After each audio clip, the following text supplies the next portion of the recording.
te. Et que ça lisa congolais à mon côté. Nde biloko na biso to ko bisa. Ngana oloba mingi te.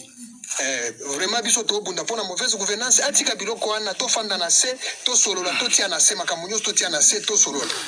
Ata Kinshasa to kukuta yazo kanisa ke Kinshasa za musika Kinshasa skale rona solona lingala po batu akini bango pe bayoka po chaque fois na lobaka Swahili cette fois-ci je vais parler à lingala pour que les Kino aussi va comprendre makambo ezole kana est. Bon omoni biso toza Twirwaneo nde Amadubu nde AFC nde M23 zaka eloko moko biso soto bunda makambo bazolo baono batwana bazobunda c'est so des Rwandais. Non, nous ne sommes pas des Rwandais, nous sommes des Congolais. Ndenge toza ba Congolais qui se kedi ako sabino te régime ya Kinshasa wana eko sabino te ke bato bazobunda na este zande ba Rwandais ba envoyer mboka na biso ba Rwandais ba biloko ka zolo ba wana biloko nyoso na zolo ba eza lokuta. Lit na biso eza nini? Lit na biso eza mauvaise gouvernance ya Kisekedi. Kisekedi azo kamba mboka malamu te. Bino moko bomoni, bino moko bozo botala. Kisekedi a se permettre tina minute oyo kotinda kozwa 4 pays ya Afrique. Kisekedi azui Burundi, azui Special Force ya Burundi, force spéciale ya Burundi, azui force spéciale ya Tanzania, azui force spéciale ya eza Burundi, Tanzanie, force spéciale ya FRDC. Yango nyoso peye kaka pona kamboka mukie territoire moko kaka Minembwe. Donc ba force spéciale wana azui lisusu FDLR o babenga kandera amwe FDLR azui yango po baya kosala massacre na Minembwe. Tika to ebisa bino FRDC bino boza bande kona biso chaque fois to ebisa ka bino boza bande kona biso boza kongolo lokola biso souffrance o biso tozo mona nde souffrance bino pe bozo mona botali souffrance biso tozo mona nde souffrance bino pe bozo mona sikopo nini boza puye mutu oyo ayebi okamba mboka te po nini boza puye mutu alingia boma mboka tala ndenge azoboma population simple population banyamurenge obozo mona baza batusi mais baza ba congolais azoboma bango azomatisa ba drone est-ce que ba drone vraiment biso to tuna na to mitun accord wana ya Washington ezande accord ya crime ou bien za accord ya paix. Tout ça quand ça qui accord wana c'est de faire les a permet tout monde qui ezande ya crime parce que bato bazo tekela Kisekedi ba drone wana ba tekela ba drone po kindo boma bato abando matisa ba drone na liboma azobwaka ba bombe na bandako batu azobwaka ba banani ba bombe na bangombe azobwaka ba ngombe partout donc mutu wana vraiment est-ce que vous monique wana vraiment eza crime te botika biloko wana bosolo na mutu na bino boyebisa biloko wana zo sala eko kamba mboka te eko salisa Congolais ata moko te nde biloko wana biso to ko bisa ngana oloba mingi te. Vraiment biso to bunda pona mauvaise gouvernance atika biloko wana to fanda na se to solola to tia na se makamunyo to tia na se to solola ata Kinshasa to kukuta yazo kanisa ke Kinshasa za musika Kinshasa skale rona solona lingala po batu akini bango pe baeba bandeko na banzi boyoki jeune homme oyo ya oyo tozobenga ba rebelle boyoki ndenge azoloba ndenge baza surpris na accord ya cessez le feu non respecté. Mwana mboka Félix akendai kuluka accord ya cessez le feu et azwaki yango. Mais à la grande surprise atiki accord wana abando tinda ba drone eza ba bombe oyo ezokino bomba ba Congolais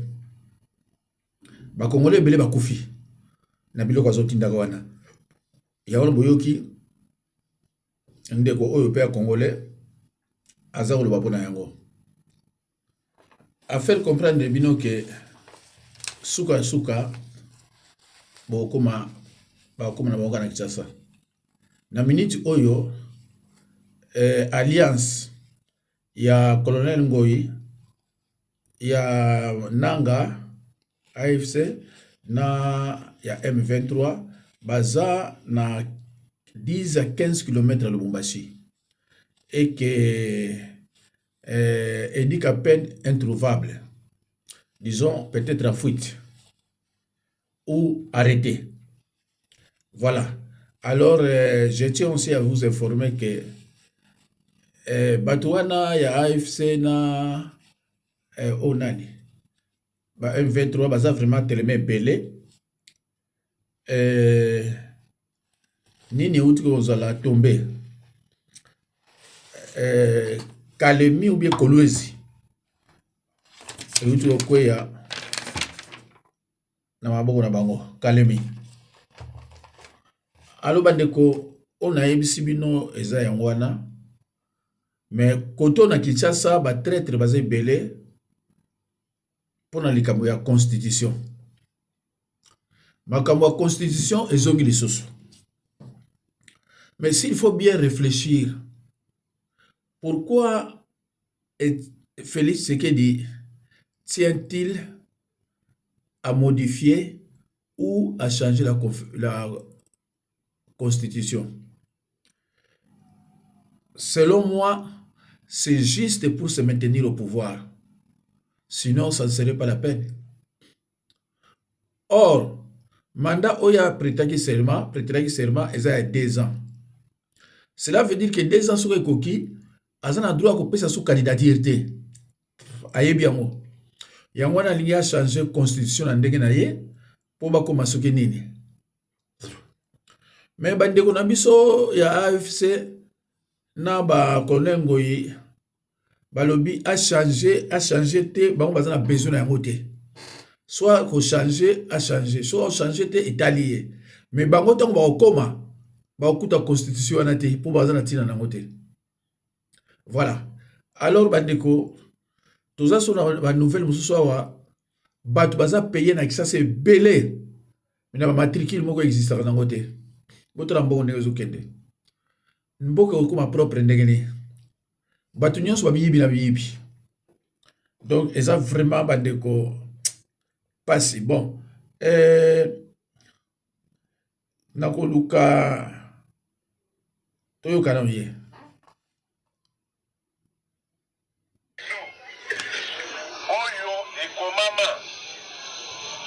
L'article 220 que mandat présidentiel les a beau mibale. Soko sali à Liboso, peuple à Lingio, a fait à mibale à Bouo, au coquille qu'on a la mission du mandat à misa sauté. Constitution et coquille qu'on changer té. Likamo ya mibale. Constitution na biso. Oyo et komama. L'article 220 que mandat présidentiel les a beau mibale. Soko sali à Liboso, peuple à Lingio, a fait à mibale à Bouo, au coquille qu'on a la mission du mandat à misa sauté. Allo bandeko, o wana bozo yoka ezalaki tangu ye aza na opposition. Tangu azo combattre Kabila. Azo rappeler Kabila que mandat ezalaka mibale misato te. Tangu ye azu pouvoir amoni elengi ya tapis rouge. Amoni elengi ya avion. Alobi to changer constitution. Azana likambo susu te ozo lukla changer constitution ezaka moko se maintenir au pouvoir esili. Ezali likambo susu te o alobi te eza pona non ko luka ko changer constitution eza pour se maintenir na pouvoir. Mais soko akomi na 2018 2028 asali ke aleka bandeko ekozala mpenza pasi. Alo bandeko Bahati alobaki mbok texte eza na likambo te. Texte eza ko empêcher bino te bobokisa mboka. Texte eza na likambo te. Texte ekozala nango wana mais vous travaillez. Monsieur Bahati a été menacé au point que balinga même ko bomaye. Alors auta ko senga excuse. Auta pe ko senga pardon. À cause de la fidèle et pas Mkonzi Mboka. Regarde-moi des choses comme ça. Donc à Kinshasa, On n'est pas libre de dire ce que vous pensez. Vous n'êtes pas libre de dire la vérité. Il faut au côté mensonge pour na osela bien. Sinon te eza passé. Tozo batu neti babenga bambata. Bambata mbata na boshab. Eza mawa mingi, mawa bandeko. Eza passé. Vraiment eza passé. Mais to lukana nuka mwa makambo na bango tangu babandaki ko défendre mboka tokana no. Je disais, comment dans un pays passer autant de temps et d'énergie et même dépenser de l'argent à parler de changement constitutionnel au lieu et place de s'occuper de cette jeunesse abandonnée. Et de ça, on nous parle de changement constitutionnel. Est-ce que c'est le changement constitutionnel qui va nous donner un avenir après la fin de nos études? Qui va nous donner du travail à la fin de nos études? Qui va nous permettre de quitter Massina et arriver à Gombe à temps, sans embouteillage à Kinshasa?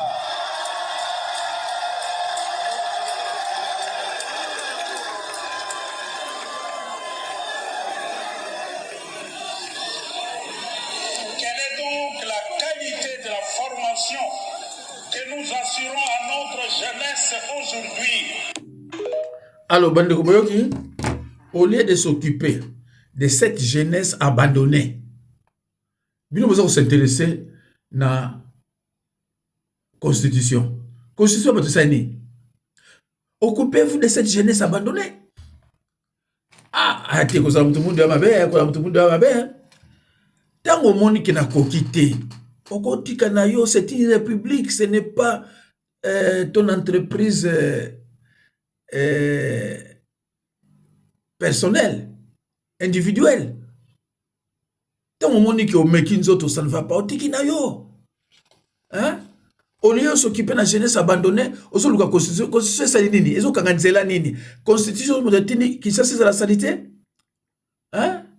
Ah, vraiment, ils ont passé, hein, bandeko. Vraiment, ils ont passé. Nako lukila bino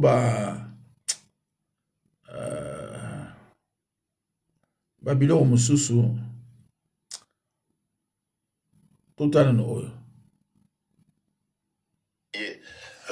peuple congolais dans son entièreté et la constitution congolaise, ça c'est inacceptable. Alors pourquoi craindre cette révision de l'article 220? Ce sont peut-être que des rumeurs?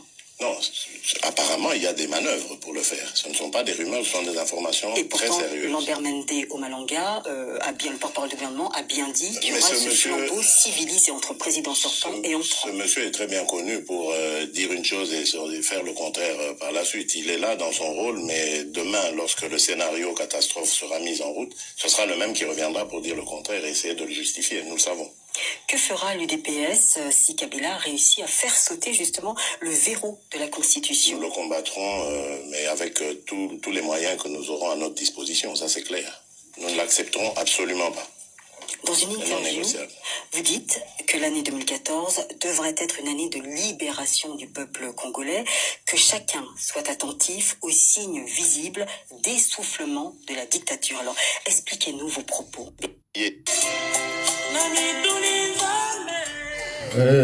Bandeko Nabanzi Boyokie à 2 reprises. Tentative ya Bamba Wana Mbaka ya ko changer régime constitutionnel, c'est un crime contre la nation et l'État, un crime imprescriptible. Imprescriptible elingi koloba ndenge nini? Soki lelo balandi ote. Même après 5 ans bakolanda yo.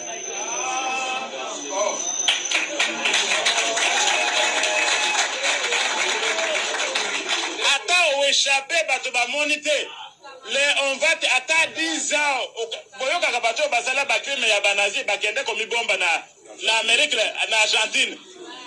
À 50 ans après la deuxième guerre mondiale, bazolanda bango. Yo okoti na makambo ya tentative yo yeba que okomi déjà na likambo wana. Et ça c'est très grave. Crime imprescriptible balobi contre la nation et contre l'État. Au monisio qui au salaire likambo. Moi je peux vous pardonner. Mais un crime contre la nation et contre l'État, ils allaient en dégainer. Nation est koufakate. L'État paie à koufakate. Ce que vous allez le cambo à crime en dégainer, quelle est la gravité? C'est très grave. Tentative ya bamba wana kokende kokota na réunion. Oh voilà, tout changer constitution. Beaucoup déjà dans le Cambouane. Toute tentative ya bamba. Kendo sala meeting boyo na lingi boyo. Okomi déjà la tentative wana. Bosangani quelque part soki bokenda yo kolia maki. Onye bakoli Cambouane ibani.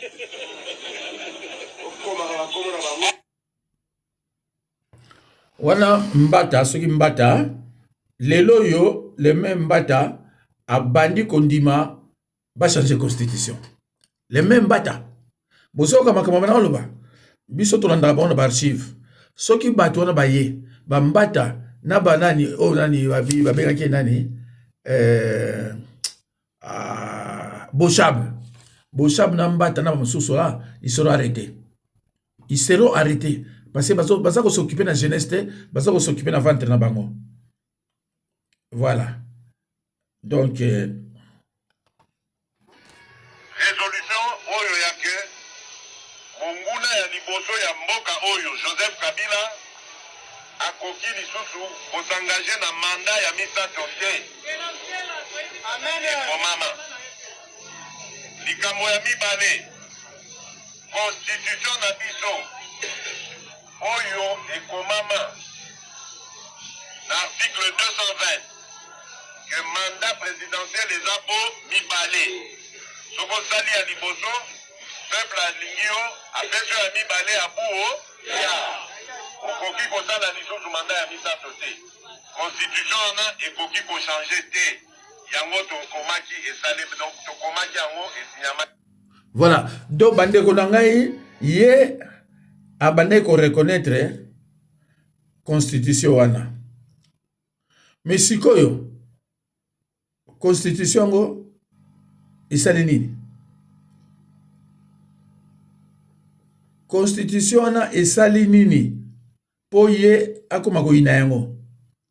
C'est ça. Bandeko eza mawa pesa pasi.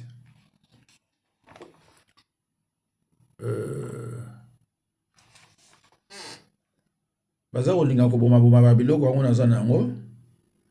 Et depuis souvent de penser à changer la constitution, il faut changer l'homme.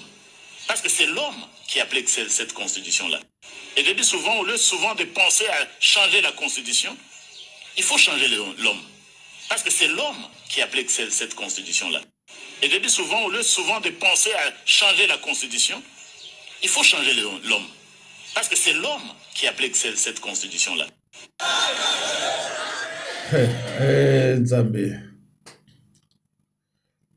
Nzambe eza mawa.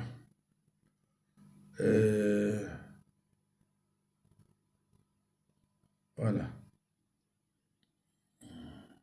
La République démocratique du Congo est à la croisée des chemins.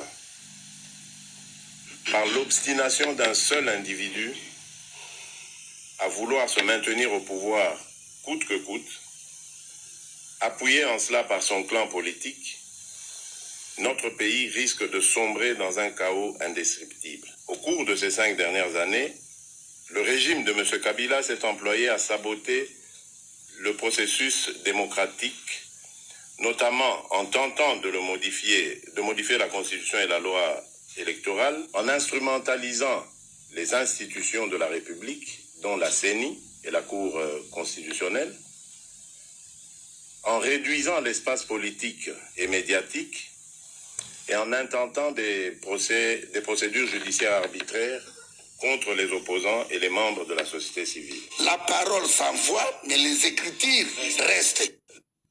Banduku yangu bampangi ya munu bamasamu meno bavandi bweba ndeko na ngai qu'est-ce qui s'est passé na Goma ndeko na ngai toza 23h45 Lisette Kabangu copine de chef de l'État abengi chef de l'État Félix Tshisekedi Waliboma abisiye monsieur le président cible à la place asa ciblé c'est bon personne autorisation Fatia bandeko toyoka kamwelo moko awa soki tosisi koyoka yango est-ce que tiango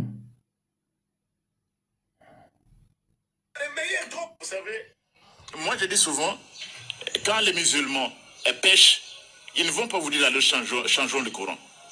Quand les catholiques, et vous êtes chrétien catholique, vous êtes catholique pratiquant, vous êtes souvent à la messe, quand les chrétiens catholiques pêchent, même quand c'est pendant les carêmes, ils ne vont pas vous dire changeons la Bible.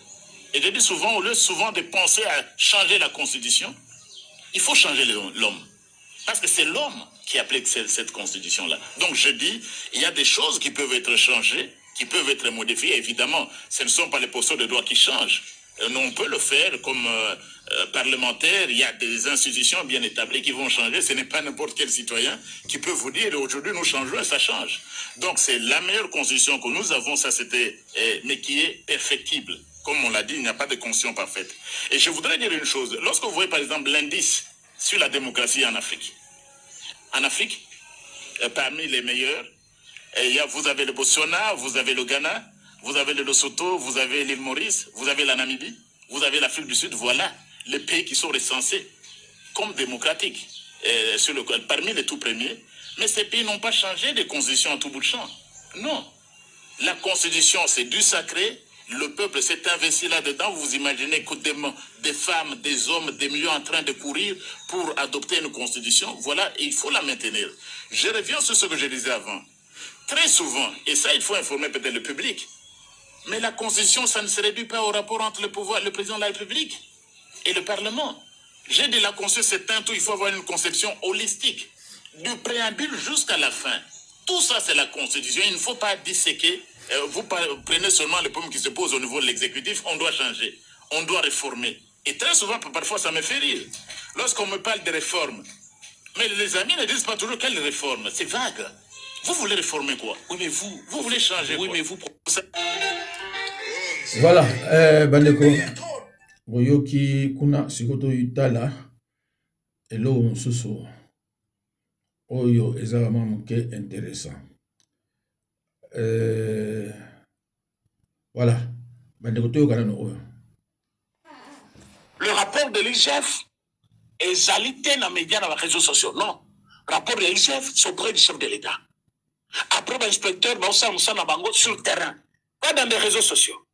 Donc, il travaille de sa manière. Aboy Makamu Yaba Munda partout, mais il fait un bon travail.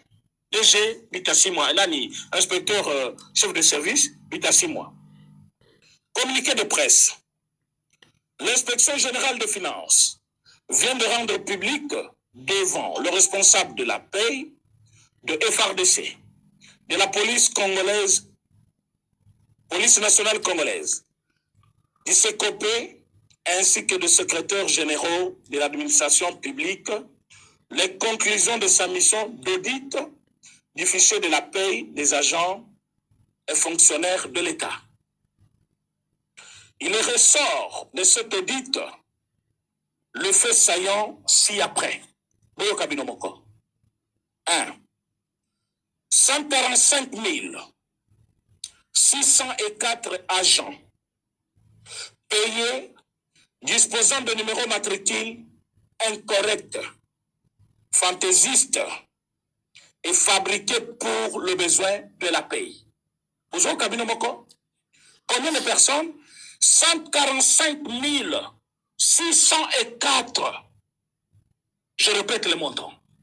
145 604 agents payés par l'État congolais disposant d'un numéro matricule incorrect.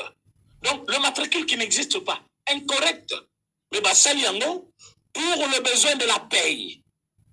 Des matricules fantaisistes. Ezalaka te, mais basali yango pour na kofuta bato. Ozoyoka bato yango, oyo bazofutama, mais basalaka te. Matricule ya lokuta ezali 145 604. 53 328 agents disposent à eux seuls plus d'un numéro matricule dans le fichier avec le même nom. C'est-à-dire tout. Kaka na kombo na yemoko azana 2 ou 3 matricules ya yemoko. Je répète, 53 328 000 agents disposent à eux seuls plus d'un numéro matricule dans le fichier avec le même nom. Donc, comme on a 3, 4, 5 matricules, donc bafuta kayawa, bafuta kaikuna, pour arrêter de futa mutumoko, comme wana. Combien de personnes? 53 000 personnes. On va futa mabongo. 3. 93 356 agents qui partagent un même numéro matricule avec d'autres agents également payés. Donc, bato bazali, ye, oyokuna, bazala matricule moko wana. C'est-à-dire, même matricule partagé par 3 ou 5 personnes. Mais bato, il y a bon bazala combien? Excusez-moi.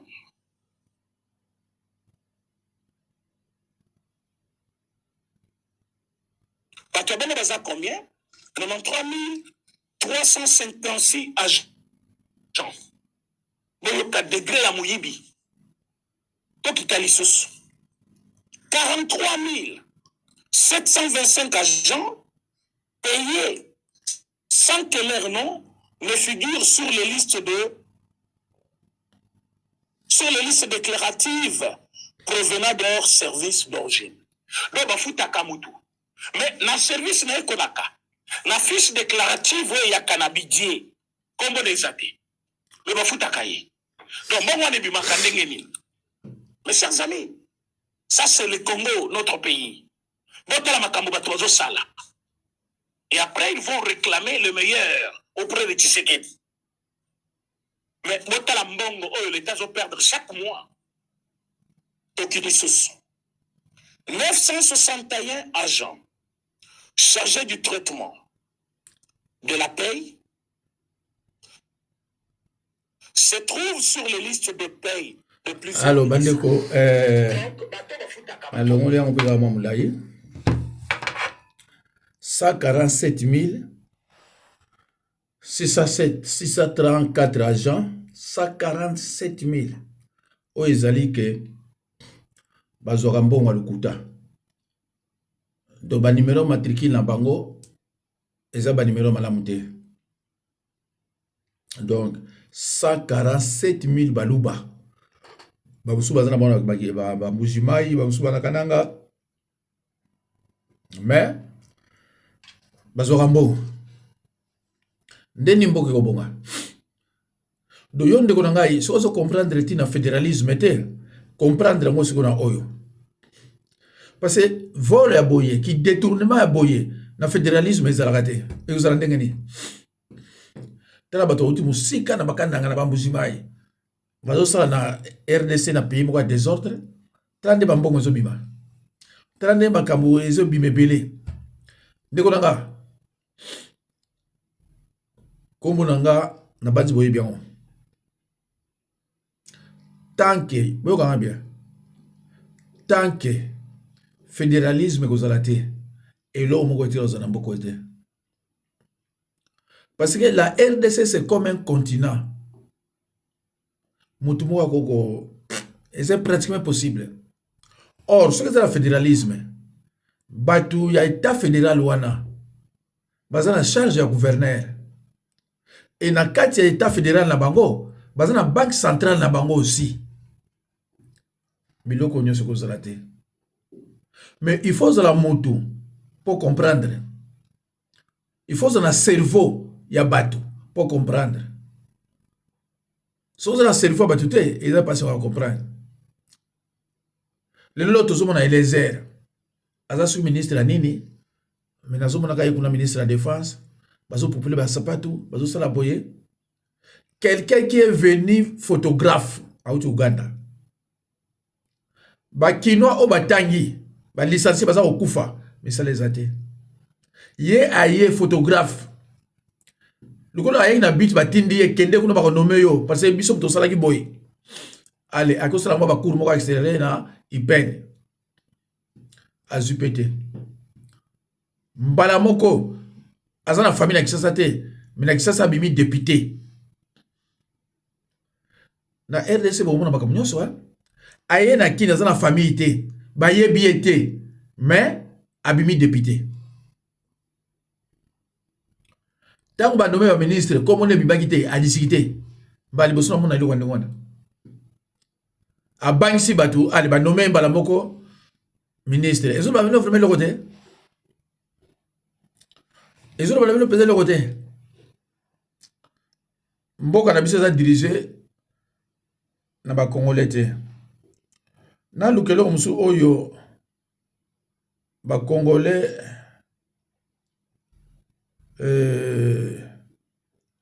bazo zela avant tout la ba scandale mususu.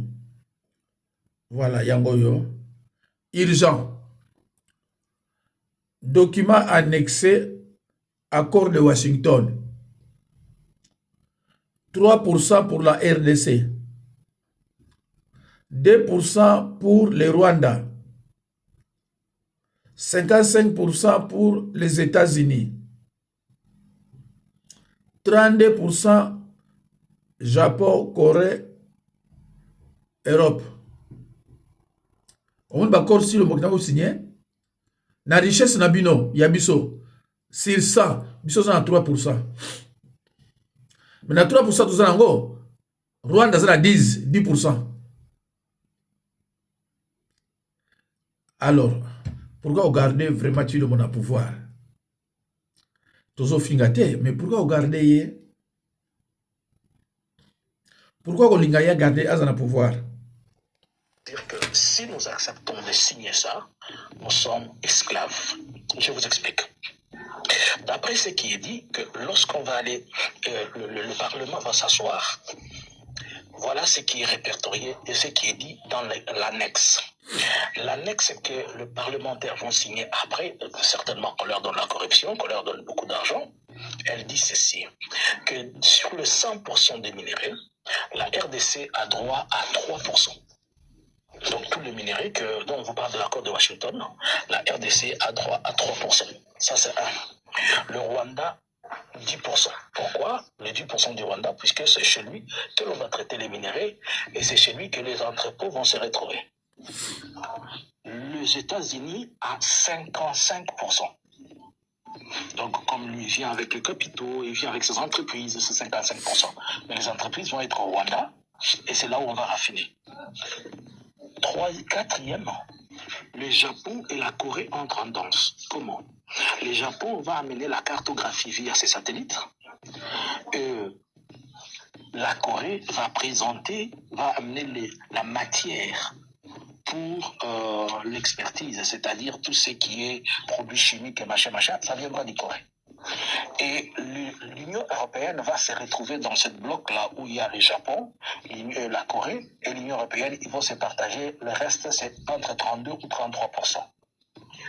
Maintenant, imaginez-vous que nous sommes les propriétaires de minéraux, que les carrières c'est à nous, que les sols et les sous-sols appartiennent aux Congolais, mais on donne aux Congolais 3%, seulement 3%. Nous avons crié pendant longtemps, montrez-nous l'annexe de cet accord de Washington. Qu'est-ce qui est dit dans les annexes? Et je vous avais dit que c'était une clause qui était dit qui ne doit pas être révélée. Vous comprenez alors pourquoi Félix est en train de se prendre et dire qu'il va changer la constitution, puisque pour lui, il sait déjà qu'il a l'appui de Washington, il a l'appui de l'Union européenne, il a l'appui même d'une partie des pays asiatiques, et qui vont permettre à ce que s'il veut changer la constitution, personne ne va le lui interdire. Mais toute la question, à ce stade où nous sommes, Bandeko, Ozomona Kenamboka Nabino, c'est lui qui dirige le pays, c'est lui qui gère le pays, a signé des contrats secrets. Des contrats secrets. Oyo azo garder ngo yemoko. Alors vous acceptez de travailler avec le monsieur. Oyo a signé un contrat secret. Ti azo kendike ni ko signé bani tout ça. Azad azrakajana un contrat mo bakor mo sous secret oye a signé. Bon, tant on a isa yozo que nous signé bilo wande on a mutu ti trapa na mbongo na ye. Yozo signé biso zo 3% na ba richesse ya biso. Mais biso zo 3%. Rwanda kuto loko aza na ngo azo sala loko te aza na 10% ka ndinga za ko sala intermédiaire. États-Unis a 55%. Bandeko. Tant monde la zolo bake mutu monde aza makako. Faut qu'on réfléchisse à ça. Pourquoi alo bake tout ça ba makako? Parce que tout ça réfléchir tiens. Hein? Makako soit kwanzi mutu. Akitina se amati lisusu. Toute la journée fait que ça. Yamba bi laver la tête de singe. C'est du gaspillage de savon. Alors, sikoyo, lugwa botali biloko wana est important. Toke na biso sikoyo kaka na toke na désordre. Balembi.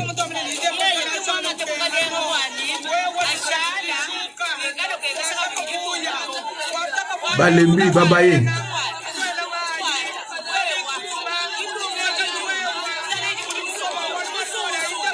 Baluba babaye.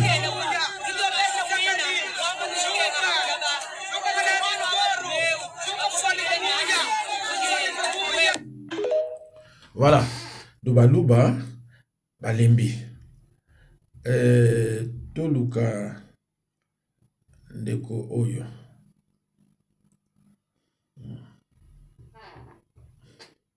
Urgent. Bonjour à tout le monde, j'espère que vous allez bien. Vidéo na sala mpona lobela bandeko na ngai baluba parce que ngamo na za muluba de père et de mère. Lelo to komi ko ka soni ya koyebisa bato même ki na sa muluba. Par rapport ya ba comportement bandeko na biso baluba bozo sala na Congo, surtout na Congo. Muluba za sur na valeur te. Muluba komi lola niama. Auparavant, bato bandeko finga baluba, ezaki par complexe mais lelo bato baza la raison 100% raison ko finga baluba. Pendant la présidence, si na sénat ba pasteur, na ba ministère chrétien ya baluba, bino nyonso bozo fingisa biso baluba. O nana tikala mona ta mutakala ya mukongo te pasteur moko ya mukongo ya mongale bima, ezalaka ba pasteur na biso baluba, ba musicien chrétien ndenge moko. To komi ko yoka soni liko na bino. Bino boza bien na banda ko na bino mais biso to finga maka chaque jour.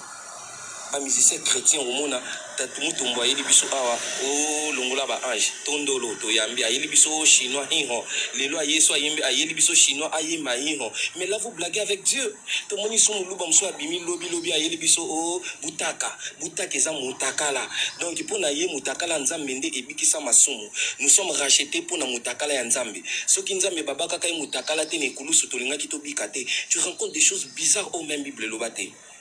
Lelo ezana eloko te koleka na Congo sans que muluba moko azala na se makambo nyonso na criminalité lelo na Congo so bakangi groupe ba jeune o ba bandi o landela bo muluba moko fa azala kaka na se mais c'est quoi au juste na ba journaliste papa sango yela biso awa soit disant chrétien branamise ayaki na politique malongo na politique a continuer na buzoba makambo ba musicien aba no critiquer ba musicien musu pa komisa ba musicien musu soit disant chrétien kaka nini baluba Congo ya baluba te Congo c'est pour tous les Congolais.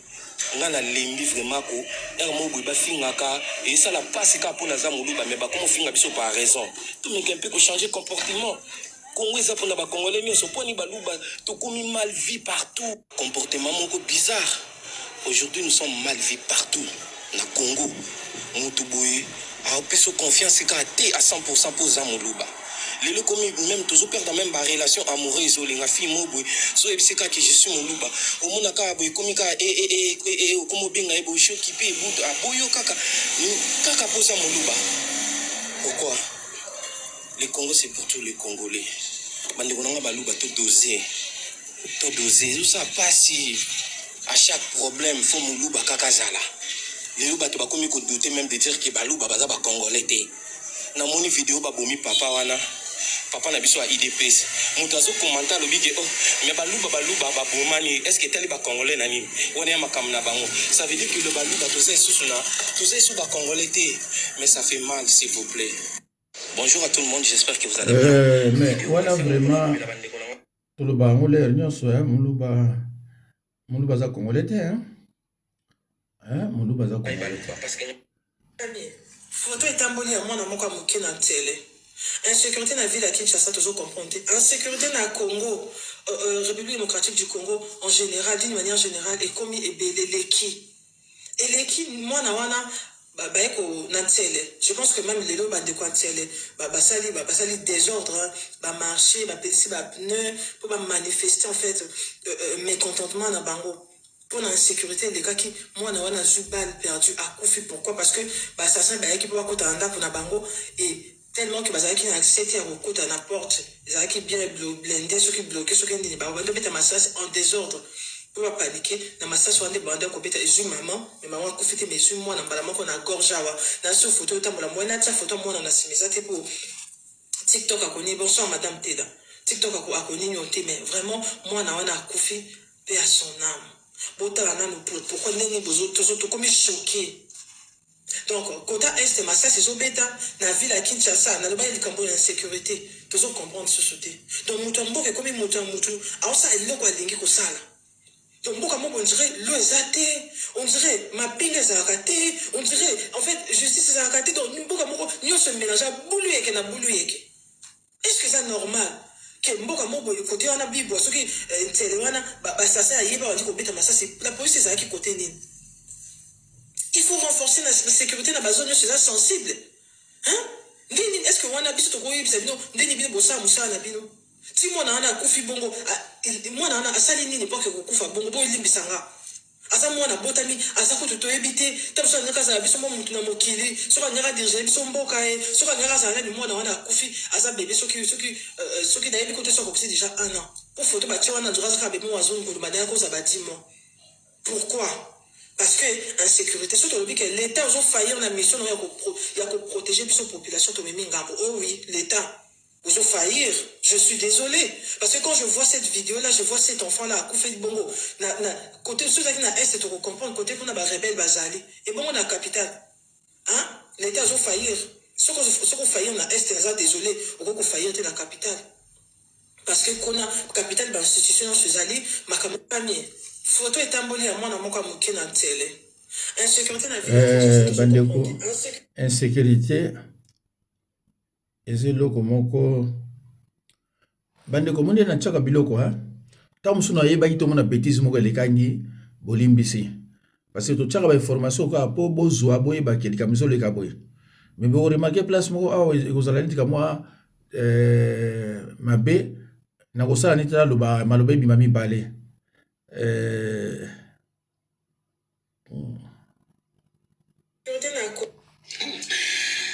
Tu sais que Diazou meka magie moko. Yeah. Il y a quelque temps, la sauce indigeste ne passera plus. C'est-à-dire que aux hommes on a bizengi lokola bambata. Lokola baboshab, des constitutionnalistes, des professeurs. Bizengi. Je vous dis, c'est pour ça qu'il ne faut pas être pauvre dans ta vie. Mbata. Bon bandeko bonomo oyoki ke afingi bango alobila bango bakizengi abi bakizengi yangwana na bomi kamwa makamuso alobi awa. Les amis, je vais vous dire, vous m'avez posé la question sur Chérubin Okende. Un sujet par jour. Mon toi, quand ça je n'ai jamais été agent double. J'ai toujours travaillé pour le Congo. Je n'ai jamais été agent de terrain. Je donne mon avis. À la fin, ils font ce qu'ils veulent. Chérubin Okende. Chérubin avait un directeur de cabinet, un Tutsi congolais. Dans sa vidéo, il est maintenant dans la FCM 23. Son nom commence avec B. C'était le directeur de cabinet de Chérubin Okende. Non seulement un frère du président avait mis ses yeux sur la copine de Chérubin Okende, parce que Chérubin Okende était marié, mais il sortait avec une fille d'origine rwandaise. C'est elle qui voyageait avec lui tout le temps, c'est elle qui gérait presque tous ses biens. Un des frères du président de la République, Aché Missou. Et lorsque Chérubin Okende n'est plus ministre, il avait sa parcelle et le même frère du président qui avait les yeux sur sa copine, parce que la copine, elle est vraiment baraquée. C'est le genre de personne où tu vois, elle est au-dessus, mais elle a un bassin tel une sirène. Ils ont commencé à se chamailler cette parcelle-là. Cette parcelle-là, vous savez que les frères du roi Soleil et le roi Soleil pensent que le Congo a commencé avec eux. Des gens qui sont nés avec une cuillère en or. Donc, ils profitent juste du nom de leur père qui n'a rien eu toute sa vie. Ces poltrons qui ne sont même pas allés à l'école. Aujourd'hui, ils ont descendu le cursus universitaire à 3 ans, mais ils ne vont toujours pas à l'université pour décrocher des diplômes universitaires qui peuvent les aider avec le temps. C'est comme ça qu'ils piègent Chérubin Okende à travers là où se trouve le procureur à la cassation, à l'immeuble INSS. Son garde du corps était dans le coup et le chauffeur aussi. Alors lorsqu'il entre, il finit, on le prend en charge et de là, on lui demande de monter dans l'autre voiture. Ils prennent l'autre voiture, ils partent. Entre-temps, ils envoient quelqu'un récupérer sa propre voiture. Il part avec la voiture. Vous comprenez que le complot était bien ficelé. Le temps que le garde du corps qui était resté en bas commence par chercher, il a fait semblant, c'était une diversion, il était au courant. C'est pour ça qu'il a été arrêté. Ils partent avec Chérubin Okende. La première des choses, on lui dit de céder la parcelle. Chérubin refuse. Qui était dans le coup qui ont tué ce monsieur-là? Capitaine Kiki, on l'appelle Raman Kota. Kiki, c'est le petit de général Yav. Tous les Yav que vous connaissez, qui étaient à la manœuvre au niveau de la DEMIAP de la présidence, c'était leur petit à tout faire. Kiki qui sont avec Mimi Chikeva. Kiki qui avait cassé le pied du petit frère du général Dodo. Parce qu'il sortait aussi avec Mimi Chikeva et à son âme. Kiki l'intouchable. Mais ce Kiki-là, je vous dirais que je le connais très bien. C'est un tueur en série. Donc, on l'utilise pour tout ce qui est Bamakabako, Bamabatou, quoi, l'effet Batou. Ça, c'est le travail de Kiki depuis des années. C'est pas le temps de Félix qu'il a commencé. C'est depuis le temps de Kabila. Et vous qui êtes dans le procès de Yav, le cerveau moteur, c'est la femme du général Yav, qui est très bien ancrée en sûreté. On a besoin de pour boire bizing. Il faut boire aux infos. Le général Yav, chez lui, c'est quand tu dépasses sur le outil qui tombe au magasin, au commun, il peine, l'équipe, c'est ta chose à la canne au côté avenue. C'est là où le général Yav habite. Il a une très grande villa. Je reviens sur Kiki. C'est comme ça que Kiki, avec le groupe, parce que Kiki travaillait avec, comment il s'appelle, le général Christian Daïwel, qui a tué à bout portant Chérubin Okende, c'est capitaine Kiki. C'est pas un colonel, c'est un capitaine. Azaka kotambo na ba Jimmy Bela. Moi bien ouvert les zouzous. Bon là j'ai juste une histoire. parce que Kiki a bomara bato. Kiki bozomona tosto petana masasi na Kinshasa na bozomona batinda epo abomanga alapa. Entrer sur la vue télévision numéro 1 quand tu viens du palais du peuple osa mouchi à vue télévision au côté la parcelle qui est à ta gauche otalika porte les porte grise au moins les arabes madodo les masasi. Si vous regardez même la maison l'immeuble au moins les arabes masasi wana masasi beta manga na obeta na kacha obeta libanda. Et après je l'ai fait arrêter 8 mois. Babi ça a été et pas pondé. Chaque fois qu'il appelle, toi tu as eu problème avec cette dame-là, au Samboué. Je ne suis pas ce que vous pensez. Je suis très dangereuse et je peux l'être encore plus. Je suis trop sûre de moi et de mes formations militaires et de sûreté. C'est comme ça que Kiki a bomi chez Ben. Aboma est mon côté, on est à la COP. Il y a Kiki a reçu ordre et pas Christian Daiwel. Christian Daiwel a reçu l'ordre de la présidence de la République pour éliminer Chérubin Okende. C'est comme ça que Baboumi et Bayako Tcheka na mutu kanaye bakiko déposé wapina côté à Kingabo na poids lourd. Voilà l'histoire de Chérubin Okende. Un seul nom, Capitaine Kiki, alias Raman Kota. Azapeti à Jimmy Belao. Azapeti, il a exécuté les ordres du général Christian Daiwel. Tout s'est boutiqué dans le bureau du général Daiwel. Ok? Kabouya, tu veux changer la constitution? Mon bazin, c'est chez, je vous ai dit, hein? Récolte boutique, Nicole Riziki, c'est à Goma, Toflana Concept, à l'entrée de chez Temba.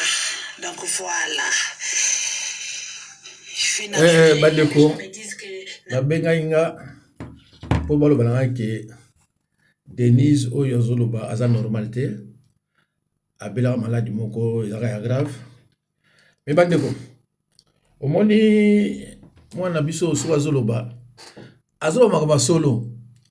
Mais tellement azoloba on tira ba ventir, elle moko zo seka, elle moko za boye.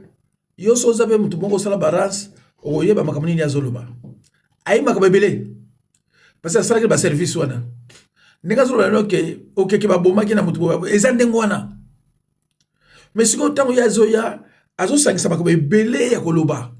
Alobi oyo akoti pena mosusu akoti banini abengi ba mbata na bosha ba bizengi mbata zana copine na suki na Suisse kuna donc na makambo wana kutezana kotina te mais alobi et puis tango alobi afai na ye mais na yokela au moins alobi je ne suis pas tel que vous pensez ndenge binozo kanisa ye asa sande ngona te donc anyo ba bino ke ay makambo belé personne normal. Voilà.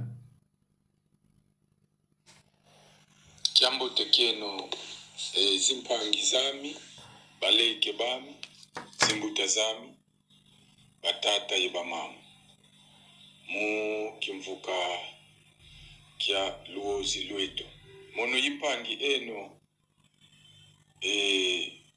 uta unsadisa nempezo Simon leko kimosi nzolele sungika kadingeti mona zimpangi zetu beti sonika Nekongo. Le Nekongo n'existe pas.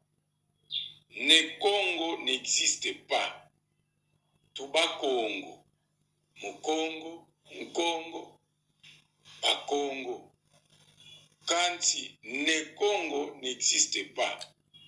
Le Neina ezali expression ya respect bavananga kwa muntu idio bakamba hapo ne bonso ndenda kamba fo ne diabelo ndenda kamba fo ne matondo ne paskis ne mpezo. Donc comme moi je suis ne mpezo. Mais il ne faut pas mettre Nekongo. Non. Ce n'est pas les Nekongo. Il ne faut pas mettre les noms dans Sika ya Congo. soki lobake mutu wana kombo na ye Congo wana boko benge ne Congo me na ekolo na biso na tribi na biso toza banete ne eza expression ya respect liboso ya kombo ya mutu donde tindenge balobaka révérend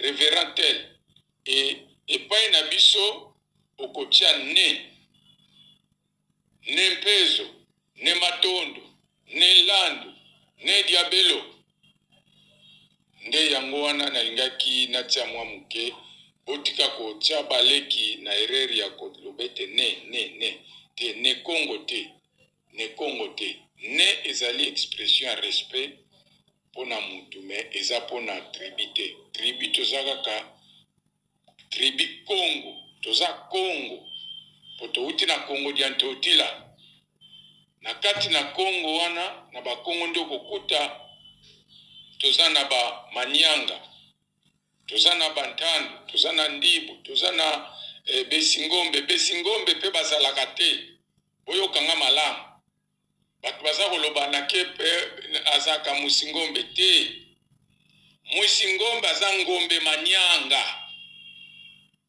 Besingombe bazalaka te Ngombe Manyanga donc bazalaka mibale leki na kulutu siko leki azali kobokola na ye bangombe meza kolia biloko ya batu kuna na ngambu c'est ainsi alobi lokola boy na kati esika batu bazali te tango akati na bibwele na ye kuna ndi akomi kofanda c'est ainsi tango sikoyo soki ke mutu alingi akende kote kuna alobi ngiele kungombe ngiele kuna zingombe zikalanga c'est ainsi bato bayebaki te babi a bazaba Besingombe mais ce sont des Manyanga yango babengi Ngombe Manyanga ngiele kungombe Manyanga doko kukalanga zingombe meni ba Manyanga vraiment bolongola likambo ya ne Congo te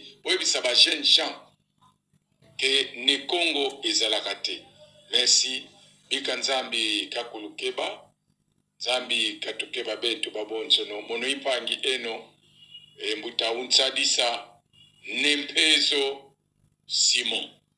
Merci, que Dieu vous bénisse. Ingeta alo bande ko bomoni pangiame Manyanga ndenge a préciser eloko moko eza vraiment très important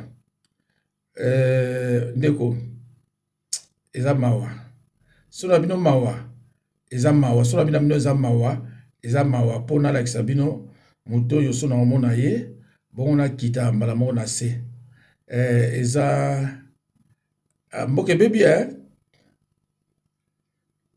baby tango na otala bakonzi ya boye na RDC c'est vraiment mboke baby mutu moko awuti soki wapi aye mbala moko eza musika mbala moko akomi soki ministre de la défense soki nani yeyo tokotala ye bongo tokokita susu na kaka ye bota ye wana nzambe na ngai ye ya Kinshasa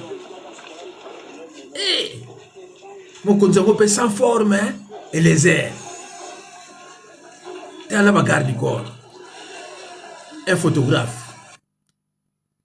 omoni ye voilà alors tokozonga lisusu na se nakolakisa bino ye nzambe nanga mawa de somo bato neti boye bakonzi na mboka oyo ya biso c'est que ça ne vaut même pas la peine est-ce que ça yango oyo te voilà oyo mpe tokolakisa yango mais totala moko ya ye c'est triste mboka na ngai pe les ailes bakonzi pena na RDC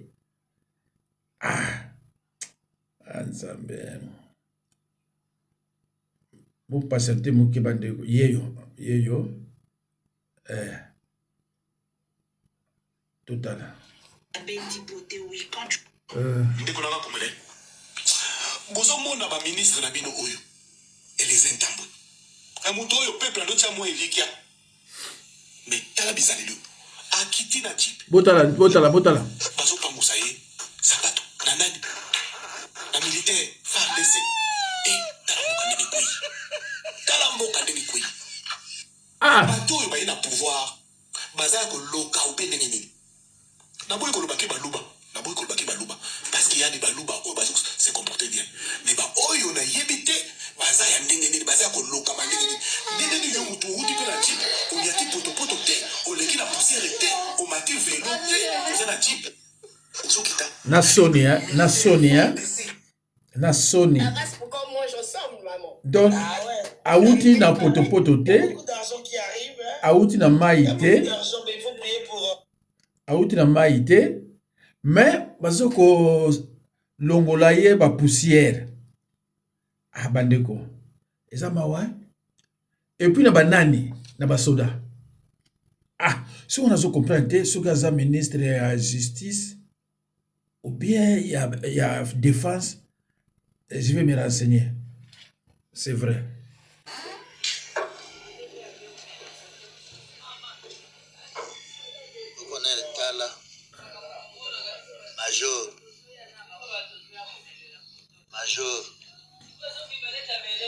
Major Mukone Buyinde Alagoni Bamela lokola mutu alobike no lobi ba okanga bralima tikana mela cha provision na libomu tala ye walali yao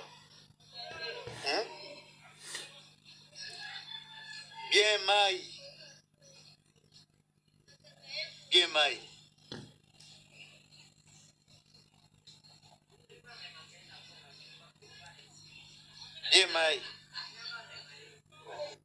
Vraiment, dans Sonia, on a soda à FARDC.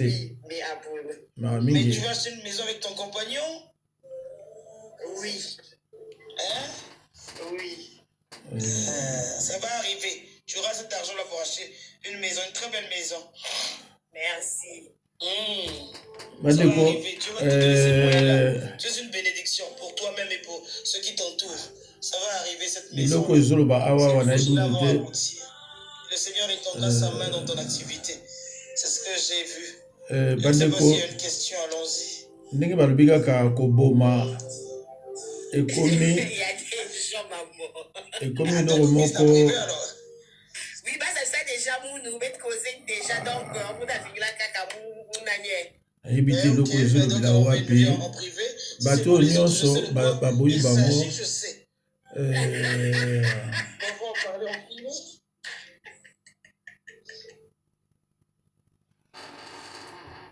insécurité ekomi na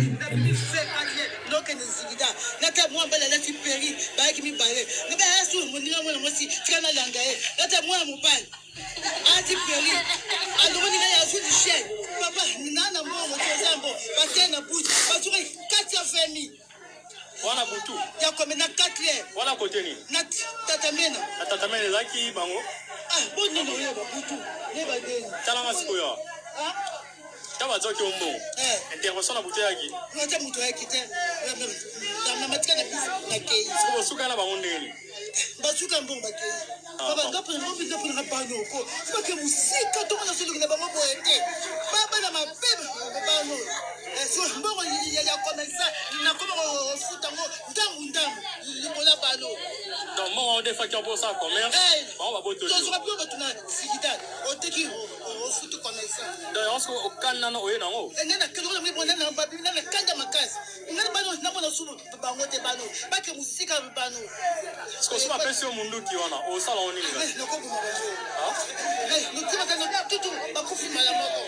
Siko so atikili yo bitumana ba o salon ni. Ngana kalo ngana za mona tetwe. Ay kwa bango te. Ya bota mona moko ya mbasa tetwe. Okay, natanzie asisi na panza. Akina ista asisi. Ama maza maga comme le bébé. Ay kwa bango te. Faut bombo mabalo mbaki na libela. Siko na bia. Tope sayo to za sobe tawa de mata. Ah. Oh, bijo bizo mwana boy papa. Bakala papa. Hey, na bimi fait 4 donc yakaisaki moninga nemwa amandeko eza mawa mama oyo aza avocate abimaki ntango kozonga akutani nango bazwi ye babeta ye pene baboma ye ela flore la mort botala ye mama aza avocate mais bamemaki na mutuka pardon soki na nini na wewa après ntango ya kokita balinga baboma ye babeti ye mais omoni mutu ntango amonika alingi okoma neti kota liwa kama force moko eyelaki ye ase libere na bango alali na presse aza koganga bato baye ezalaki na ba 17h à 18h na kati ya Kinshasa donc insécurité moko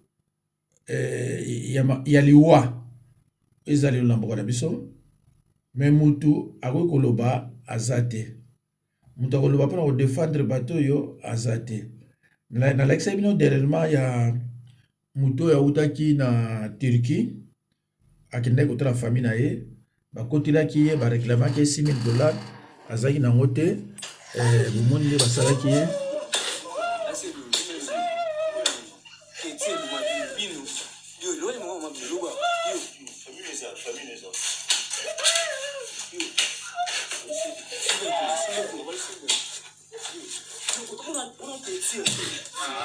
voilà donc voilà ndenge bato bazo souffrir na mboka na biso eza vraiment passé. Alors à Kinshasa, les conseillers communaux agressés par des présumées forces du progrès. Bato force du progrès, c'est-à-dire bato IDPS, ba beti ba conseillers communaux na ndenge mokete.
Bandeko mboka ezala na kimia te mikolo nyonso bitumba na bitumba pe koboma kimia ezalaka te. Le jour où le président Félix Tshisekedi a franchir limite na maloba na ya loba na vidéo oyo esilipo na ye. Moi, je ne vais pas m'éterniser au pouvoir à cause de ça. Parce que j'ai découvert vraiment que c'est un homme normal ne peut pas faire plus de 2 mandats s'il veut rester vivant en bonne santé dans ce pays-là, à la tête du Congo. C'est pas non. C'est pas non. Ne peut jamais faire plus de 2 mandats. Wana maloba président Félix Tshisekedi pour mandat ne asuka. Alors, mukoloka ka président Félix Tshisekedi a lukaka ça la prolongation à 2 ou 3 jours au-delà ya mandat na ye, c'est que azali sous un homme normal. Voilà. Boyoki maloba na ye na luka bandeko moko mibale bongo nakata biloko zoba mwatsa makeli na Kinshasa komona ekili abenga pasteur parce que zoba mususu au Canada pédophile oza recherché na justice yé pasteur ya Canada avant ça on a eu passeport diplomatique moto sans pour zongse na Canada. Donc zoba wana o mususu wana ya mukindi a fait l'église catholique a fait l'évêque. Ce con là qui n'a même pas un niveau d'études. Si là qu'il me le prouve. Là, à l'entendre parler, tu sens que c'est un idiot. C'est moi qui le dis, j'assume. Donc, il y a là, tout na Kabila, so un 23 Kabila Benganaka. na M23 lelo Kabila aza ko soutenir soi-disant, soit différent. Bon, M23 Tshisekedi yambaka na Kinshasa via son ministre de l'Intérieur Kankonde. Et ça M23 yo kaka Kabila benga na bato mususu. M23 yo Tshisekedi yambaki na Kinshasa nourrir bango. Et ça M23 oyo zo attaquer sur na est, na ngato M23 mususu. Parce que Kagame oyo Chilombo yambaka na stade. Zaka Kagame bunga ba Congolais to Kagame mususu. To Kagame bana bunga biso bandaka la oh yo gili yo yebelaki yo na no boya Kagame. Je te le dis toi, on beta maboko yo, je le sais. On va qu'il y a Kagame est même important pour la paix. Zaka Kagame moto Kagame mususu. Bande de cons. Vous croyez que vous allez nous imposer votre ineptie quoi? Bande de schizophrènes. Vous êtes les premiers traîtres vous. Kabila Zaka lié na bilote. Kabila est rwandais, on va passer le pouvoir, partenaire to Kabila mususu. La liste est tellement longue, on se limite là pour montrer à quel point vous êtes des idiots, à quel point vous êtes des cons, à quel point, quand ça reste aux amas, Tshisekedi, tout cas, aux Moulouba, le pouvoir vous appartient et vous avez le droit de nous imposer n'importe quoi, bande d'abrutis. Mutubo, Zoba Moacha Makele, na Kinshasa, comme on est Gili, un pasteur, parce que Zoba Moussousou, au Canada, pédophile, on a recherché la justice, il est pasteur. Voilà. Mutu ya suka na koluka ezali bon wana criminel ansele toleka eza ndeko yo ndenge moko na ye so namoni ete nazo oblige ya ko voilà faut ezala ye yo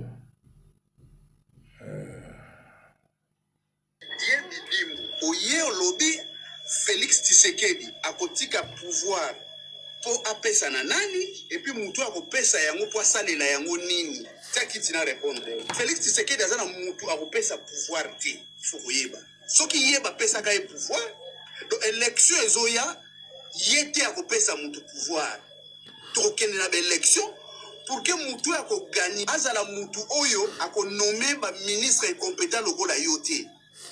Pour Moutou a gagné l'élection à gérer Congo, a nommé ministre des Sports, Théo Aza capable de recevoir millions pour payer à Barcelone, pour payer à Monaco, au moins stade des martyrs, Lumba solo. Au moment où le championnat a vu ses avocats, au moment où j'ai un stade baza impayé, mais un ministre incompétent a Zumbo qui peut payer à Barcelone. Pour la pépé Mbosso, il y a un changement de constitution. Là, on comprend le binoté. Mais vous avez mis il changer la constitution. On va changer, changer la constitution. Si réellement vous avez mis Bali, changer la constitution. Donc si vous changez, vous avez mis Bali, changer la constitution. Pour vérifier le Romoro Nabino. D'accord? Donc, président Tolingi Aya, Tolingi te défense Nabiso, pas pesa un infirmier, un journaliste. Hein? Quelqu'un a hier sali plagiat, mais un remaniement hier. Ata sonité bozu bo remanier les sous mutu na zone. Donc ce qui yo yebité mutu ko remplacer Félix Tshisekedi bakamba kosala, c'est ça pour nommer biso ba gouverneur te oya la spécialiste na pongi olia kolongola ba poubelle. Donc ce qui bolibo changer constitution bo changer on a malembe, hein? Donc botika ko luba ba libi, d'accord? Lomona batu penza baza sune sengote hein? Banda 2018 batu balobaka kaka batu bakoma kanda voilà alors yasuka yangoyo oyo ekomama l'article 220 que mandat présidentiel eza po mibale soko sali ya liboso peuple alingi yo apesi yo ya mibale ya buo ya okoki kosala lisusu mandat ya misato te constitution wana ekoki kochange te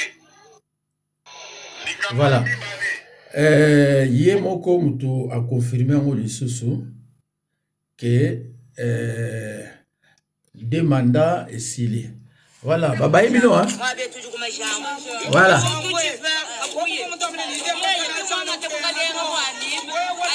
balembi bamama baluba